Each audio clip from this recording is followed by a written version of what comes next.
The air tasted wrong. Kayla Bennett noticed it the moment the ventilation system cycled in the Grand Assembly Hall of Station Kepler 9. She was reaching for her communicator when the first delegate collapsed. Then another, then 7 more in a wave of falling bodies that rippled through the circular chamber like dominoes made of flesh and bone. Screams erupted in 47 languages. Kayla's throat burned, her vision blurred at the edges, darkening like someone was slowly closing curtains over her eyes.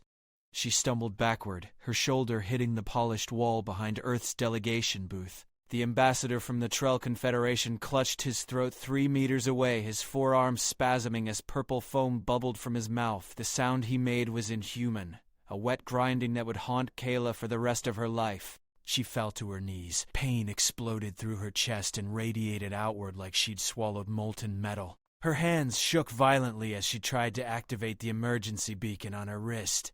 Every nerve in her body screamed. She could see other humans in the gallery above. Tourists who'd come to watch the historic trade negotiations, and they were falling too, but slower. Confused, not dying instantly like the aliens around her. The last thing Kayla saw before darkness took her was the emergency bulkhead slamming down, sealing the chamber. Then nothing. She woke to white light and the steady beep of medical equipment. Her entire body ached like she'd been torn apart and poorly reassembled. For several seconds she couldn't remember where she was or what had happened. Then it crashed back, the screams, the bodies, the taste of poison in the air. "You're awake." The voice came from her left, mechanical and translated through a universal interpreter. Kayla turned her head slowly, every muscle protesting. A Vorkai medical technician stood beside her bed, its crystalline body refracting the sterile light into rainbow patterns across the ceiling. "This is unexpected. How many?" Kayla's voice came out as a rasp. 47 species, 212 individuals, all deceased within 4 minutes of exposure. The Vorkai's translation device carried no emotion, but Kayla heard something in the original crystalline tones. Horror, maybe, or disbelief. "You are the only survivor." The words didn't make sense. Kayla had felt the poison burning through her system. She'd felt herself dying. The other humans in the gallery? Severe reactions. 12 required intensive intervention. All survived. The Vorkai moved closer, and Kayla noticed the observation window behind it. Dozens of faces pressed against the glass. Scientists from species she recognized and several she didn't, all staring at her like she was a puzzle that might explode. The toxin was engineered to target universal biological markers, hemoglobin analogs, cellular respiration pathways, neural transmitters common to all known intelligent life. The Vorkai paused, except it seems the designers did not account for Deathworlders. The term stung even now. Deathworlder. What the galaxy called species from high-gravity, high-radiation, evolutionarily hostile environments. Earth qualified on all counts. Humans had clawed their way to intelligence on a planet that actively tried to kill them every single day. The Galactic Council had only granted Earth observer status 5 years ago, and even that had been controversial. Too aggressive, they said. Too resilient for their own good.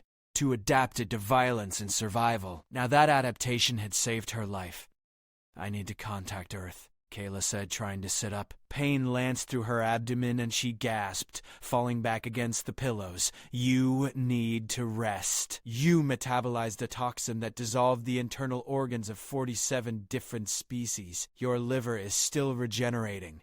The Vorkai adjusted something on the medical display, and Earth has already been contacted. Your queen is en route. Kayla's eyes widened.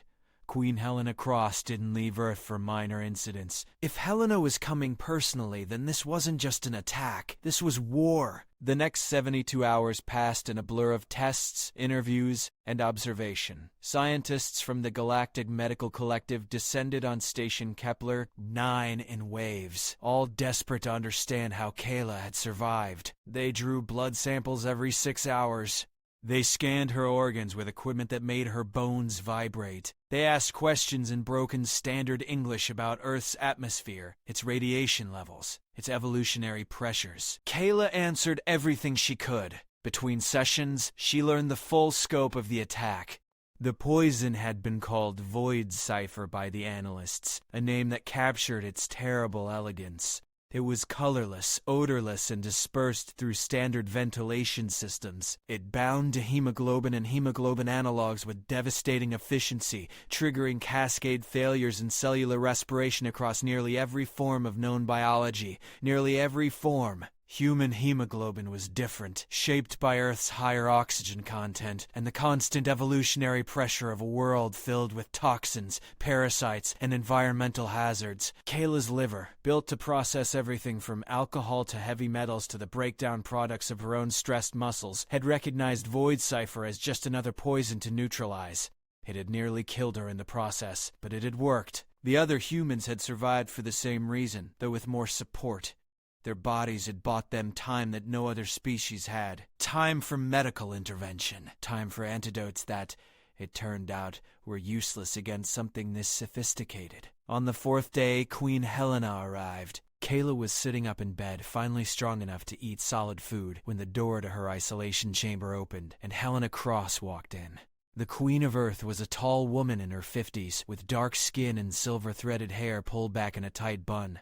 She wore the formal blue and gold of Earth's diplomatic corps, but her eyes held the cold calculation of someone who'd spent 20 years in military intelligence before entering politics. "Your Majesty," Kayla said, trying to stand. "Stay seated, Ambassador Bennett." Helena pulled up a chair and sat down heavily. "You've been through enough." She studied Kayla for a long moment. "How are you feeling?" "Like I died and came back wrong." Helena's mouth twitched in something that might have been a smile. "According to the reports, you did die. Clinically, for 18 seconds. Your heart stopped and your brain activity flatlined." She leaned forward. "Then you came back, all on your own." Kayla hadn't known that part. The knowledge settled into her chest like a stone. "The galaxy is watching you," Helen continued. "The only survivor of an extinction-level bioweapon. Do you understand what that means? That I got lucky, that humanity just proved we can survive what nothing else can." Helena's voice dropped. "The Galactic Council is in chaos. 47 member species just lost their diplomatic representatives. Trade negotiations have collapsed. There are calls for retaliation, but no one knows who to retaliate against yet. And in the middle of all this fear and anger, there's one question everyone keeps asking. Can we do it again?" Kayla said quietly. "Can we help them do it again?" Helena corrected. "Your survival wasn't random chance, Ambassador. It was biology, evolution. The same harsh conditions that made Earth a death world gave you the tools to metabolize a poison that killed everything else." She paused. "The Council wants access to that biology. They want us to help them create an antidote. Then we should help them. Oh, we will." Helena's smile was sharp, "but not for free." The proposal came 12 hours later, an emergency session of the Galactic Council. Kayla watched from her hospital bed as Queen Helena stood before the assembled representatives, projected on screens throughout the station. The chamber was half empty now, filled with acting ambassadors and grief-stricken aides replacing the dead. Helena spoke in clear, measured tones. "Earth offers its full cooperation in developing an antidote to Void Cipher. We will provide biological samples, research data, and access to our medical facilities. We will volunteer our scientists and our Deathworlder expertise." She paused, letting the words settle. "In exchange, we require 3 things. Full membership in the Galactic Council with voting rights, mutual defense guarantees for Earth and her colonies, and immunity from the Genetic Adaptation Prohibition Act." The chamber erupted. The Genetic Adaptation Prohibition Act had been in place for 300 years, restricting member species from enhancing their biology beyond natural parameters. It was meant to prevent arms races and genetic warfare. Humanity had chafed under it since joining as observers, arguing that Earth's harsh environment already made them enhanced by galactic standards. Now Helena was demanding the restrictions be lifted entirely. "This is extortion!" shouted the Kelith representative, her scales flushing deep red. "You would profit from tragedy?" "We would survive it," Helena shot back. "As we have survived everything else our world has thrown at us. You came to Earth 5 years ago and called us primitives because we still had wars. Called us Deathworlders because our planet was too hostile for civilized life." Her voice hardened. Now 47 species are dead, and the Deathworlder is the only one still standing. Perhaps it's time to reconsider what civilization actually means. The vote took 6 days. In that time, 3 more attacks occurred across the galaxy. Void Cipher appeared on the colony world of Tresh 9, killing 8,000. On a mining station in the Kepler Belt, killing 400. On a passenger liner heading to the Andromeda trading routes, killing everyone aboard. The casualty count climbed into the hundreds of thousands, and with each new attack, support for Helena's proposal grew. The Zh'kara Syndicate claimed responsibility on the 5th day. They were a radical faction that believed the Galactic Council had grown soft and corrupt, that the mixing of species had diluted the purity of individual cultures. Void Cipher was their answer, a poison that would kill indiscriminately and force the galaxy back into isolated independent worlds. They hadn't counted on humanity. On the 7th day, the Galactic Council voted. The measure passed with 73% support. Earth became a full member with all rights and protections. The Genetic Adaptation Prohibition Act was amended to exclude humanity, and Kayla Bennett, still recovering in her hospital bed, was formally requested to volunteer for experimental antidote development. She said yes before they finished asking. The research station was built in 8 days, a modular facility attached to Station Kepler 9 and staffed with the best xenobiologists, chemists, and medical researchers in the galaxy. Kayla was transferred there as soon as she could walk, accompanied by a team of human doctors who'd arrived on the same transport as Queen Helena. The lead researcher was a Merix named Trell, a being that looked like a floating jellyfish made of bioluminescent tissue. Trell had studied Deathworld biology for 40 years and had specifically requested assignment to the project. "Your liver is remarkable," Trell said during their first meeting, the translator rendering his pulses of light into words. "It contains enzyme systems we've never seen before, backup pathways for processing toxins, redundant filtration structures. It's as if your entire species is built to survive poisoning." "We are," Kayla said. "Earth has poisonous plants, poisonous animals, poisonous minerals in the water. Our ancestors who couldn't process toxins died young. The ones who could survived to reproduce." "Elegant," Trell pulsed, "and terrible. The conditions that created you would have sterilized most worlds. Most worlds didn't have humans. The work was agonizing." Kayla underwent procedures that pushed her regenerated liver to its limits, processing synthetic compounds designed to mimic Void Cipher, while researchers harvested the breakdown products. Human doctors monitored her constantly, ready to intervene if her system started to fail again. It nearly did twice. Once when they increased the dosage too quickly, and Kayla spent 6 hours vomiting blood while her liver cells died and regenerated in waves.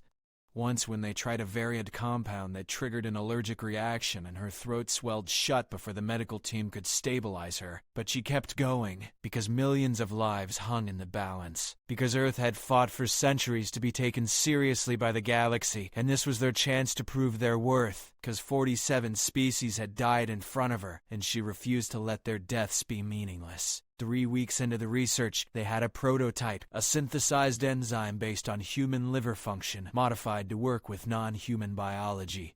It wasn't perfect. It required multiple doses and had side effects that ranged from mild nausea to temporary paralysis depending on the species. But it worked.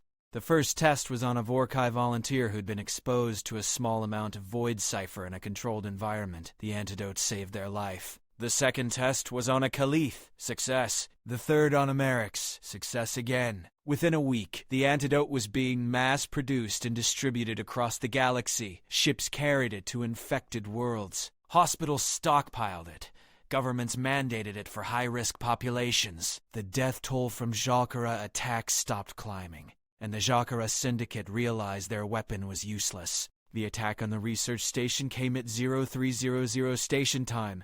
Kayla was sleeping when the alarms blared, jerking her awake. Emergency lights bathed everything in red as she stumbled out of bed, her body still weak from the latest round of testing. "Hull breach in Section 7.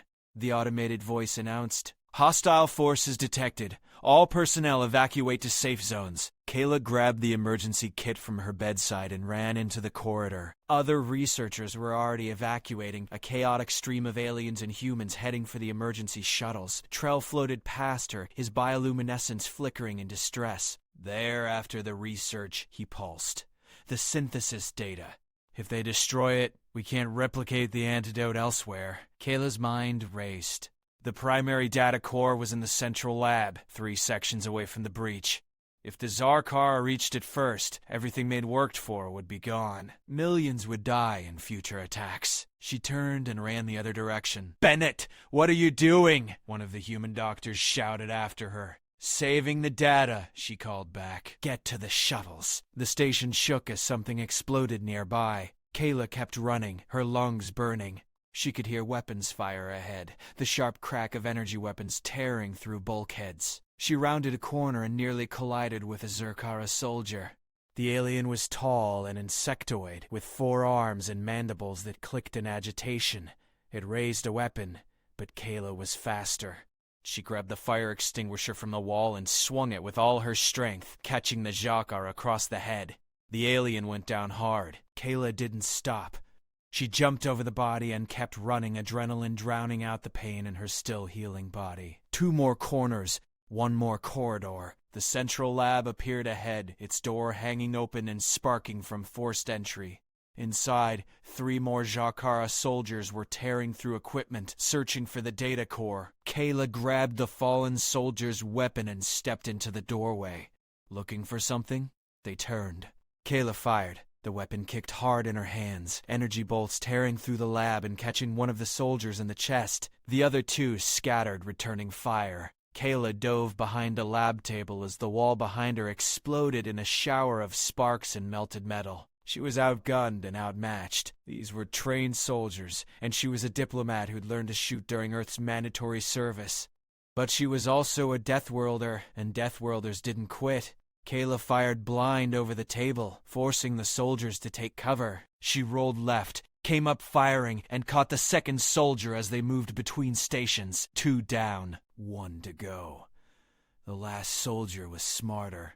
They didn't expose themselves. Instead, they fired at the equipment, trying to destroy everything even if they couldn't take the data. Lab tables exploded. Chemical storage units ruptured. Fire spread across the ceiling. Kayla saw the data core sitting on the central bench, a crystalline structure the size of her fist that contained every breakthrough they'd made. She broke cover and ran for it. The soldier fired. The bolt caught her in the shoulder and spun her around.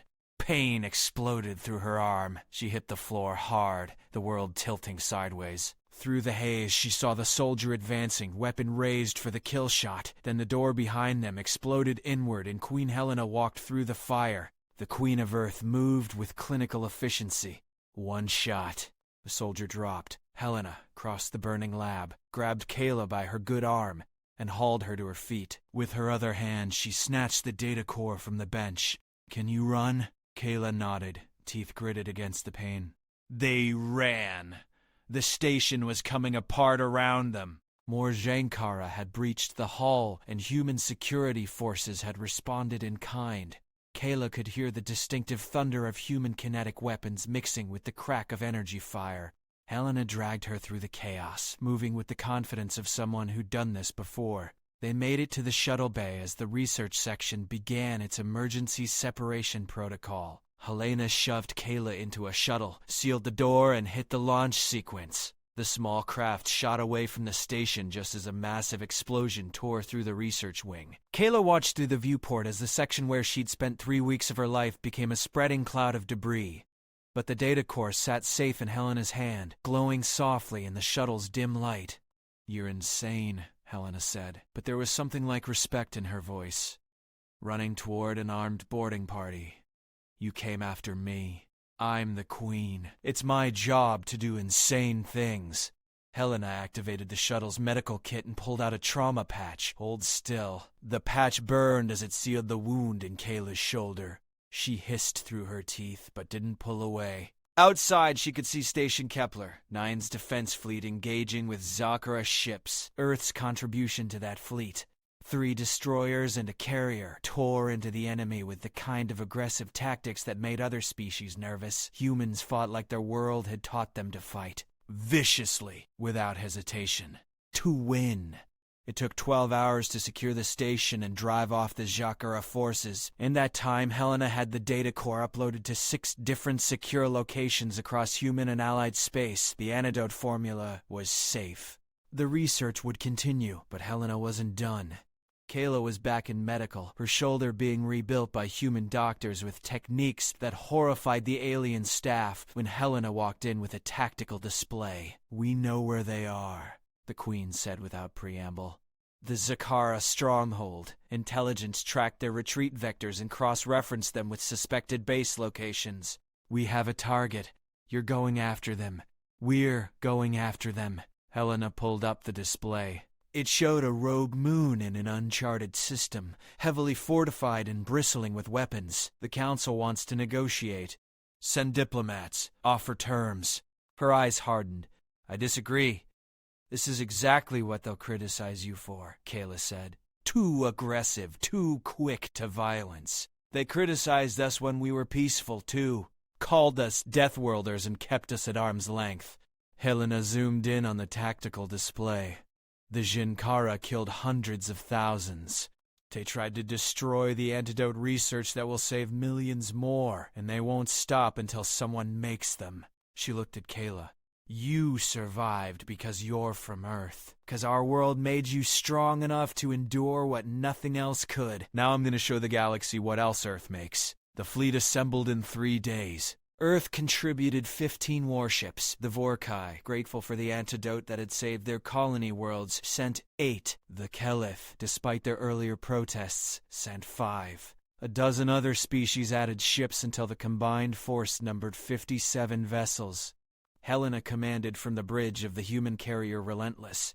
Kayla, against medical advice and common sense, insisted on being there. The attack was brutal and efficient. Human ships led the assault, their kinetic weapons tearing through Zh'kara defenses with devastating effect. Where other species favored precision energy weapons, humans still used mass accelerators that could punch through shielding and armor with sheer force. Deathworlder weapons for Deathworlder warriors. The Zh'kara fought back hard, but they had built their strategy around a weapon that no longer worked. Their ships were fast but fragile. Their tactics relied on striking and retreating, against a fleet that included humans who fought like Earth had taught them, like predators who'd evolved to chase down prey across open savannas and never give up.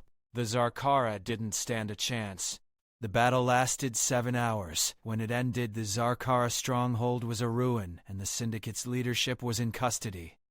Helena broadcasted their capture across the galaxy, a message that was translated into every known language and transmitted to every inhabited world.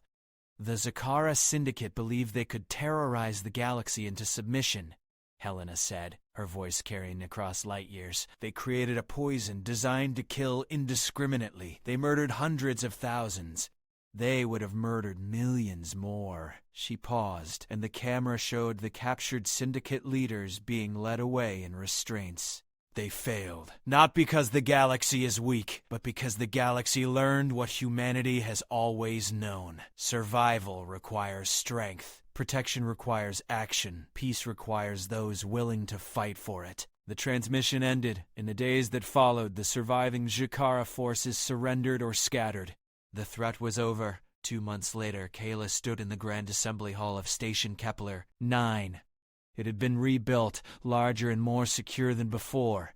New safety protocols were in place, new ventilation systems that could detect and neutralize airborne threats, new medical stations equipped with the antidote that bore her name in the scientific literature, Bennett's synthesis.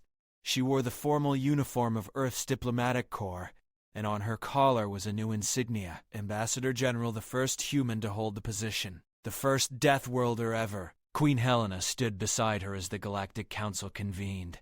Representatives from 100 species filled the chamber, including the 47 who'd lost members in the original attack. They'd sent replacements, and those replacements had voted to formalize Earth's membership with honors. The council chairman, Ancient Trell, who'd served for 2 centuries, pulsed his opening remarks. We gather today to acknowledge a truth that many of us were slow to accept, that strength comes in many forms, that survival, not comfort, is the foundation of civilization, that those who endure the harshest conditions often become the strongest protectors. The chairman's light pulsed in Kayla's direction. Ambassador General Bennett, your world has given us a gift. Not just the antidote that saved millions, but a reminder of what perseverance looks like, what resilience means. What it takes to survive when everything else fails. Kayla stepped forward. She'd prepared a speech, but looking out at the assembled representatives, at the species who'd once looked down on humanity as primitives from a hostile world, she decided to speak from the heart instead.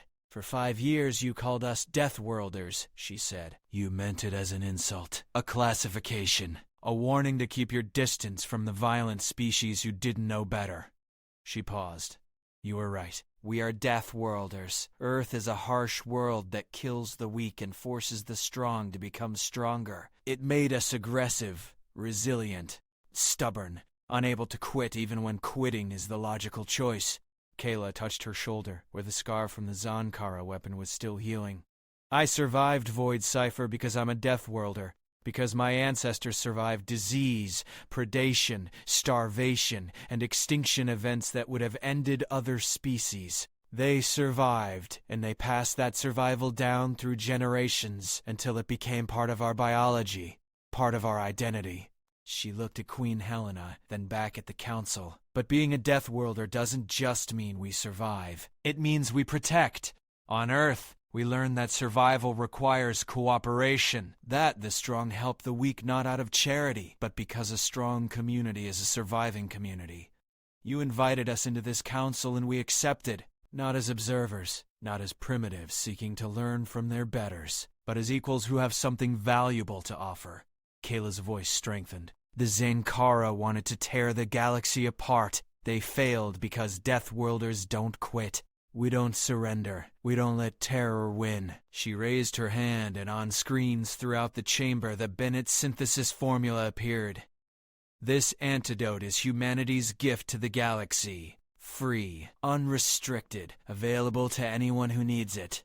Because that's what Deathworlders do. We survive, and we make sure others survive too. The chamber was silent for a long moment. Then the Vorkai representative began to pulse. A pattern of light that signaled approval. The Keleth joined in with their own species gesture. One by one, the assembled council members added their voices until the chamber filled with 100 different expressions of respect. Queen Helena stepped forward, and the chamber quieted. The galaxy changed the day Void Cipher was released, she said. Not because of the deaths, though those deaths will be mourned for generations. It changed because you finally saw what humanity truly is. Not primitives, not Deathworlders in the way you meant it, but survivors who refuse to let survival be the end of the story. Helena's gaze swept across the council. Earth accepts full membership in this body. We accept the responsibilities that come with it, the mutual defense pacts, the trade agreements, the cultural exchanges. But we also claim our identity. We are Deathworlders, and we will never apologize for what that means. It means when the galaxy faces threats that seem unstoppable, when poisons are engineered to kill everyone, when terrorists think fear is stronger than hope, humanity will be there. She paused. And we will not yield. The vote to formally ratify Earth's membership was unanimous. As the council moved to other business, Kayla felt the weight of history settling on her shoulders. She'd survived an attack designed to be unsurvivable. She'd volunteered for experiments that nearly killed her a second time. She'd run toward danger when logic said to run away. She'd done all of it because she was human. Because Earth had made her that way. Because Deathworlders didn't quit. In the months that followed, the galaxy began to shift. Human medical techniques, brutal but effective, were adopted by species looking to enhance their own resilience. Human tactical doctrines, aggressive and uncompromising, became standard training for Council defense forces. Human philosophy, built on the idea that survival was earned rather than guaranteed, influenced policy across a dozen worlds. And the term Deathworlder, once an insult, became something different, a badge of honor. A recognition that the harshest conditions created the strongest defenders. Kayla watched it all from her new position, working with species across the galaxy to share not just antidotes, but the mindset that created them. The refusal to accept failure. The determination to find solutions even when solutions seemed impossible. The bone-deep certainty that survival was always worth fighting for. She thought about the 47 who died in front of her, about the hundreds of thousands who died in the attacks that followed, about the millions who lived because humanity had turned tragedy into triumph. And she understood what Queen Helena had known from the beginning, that the galaxy didn't just need Earth's biology. It needed Earth's spirit, the Deathworlder mentality that refused to let existence be a passive state, that demanded action and resilience and the willingness to face down threats no matter how overwhelming. 5 years ago, the galaxy had given Earth observer status and told humanity to learn from their betters. Now Earth stood as a full member, and the galaxy was learning from them instead. The poison that was supposed to kill everyone had killed everyone but humanity. And humanity had turned that survival into a weapon more powerful than anything the Zh'kara could have imagined. Not a weapon of destruction, but of hope. Proof that no matter how dark things became, no matter how insurmountable the threat, someone would survive. And that someone would fight back. Kayla looked out at the stars beyond the station viewport and smiled. Earth was a death world. Humanity were Deathworlders, and the galaxy was safer for it. The turning point had come. The future would remember the day a human survived the unsurvivable. But more than that, it would remember what humanity did with that survival, how they shared it, protected it, used it to build something stronger than what came before. That was the real gift, not the antidote, not the biology, but the reminder that survival alone was never enough, that the truly strong used their strength to lift others, that Deathworlders shaped by the harshest world made the fiercest protectors. The galaxy would never look at humanity the same way again, and humanity would make sure that change lasted forever.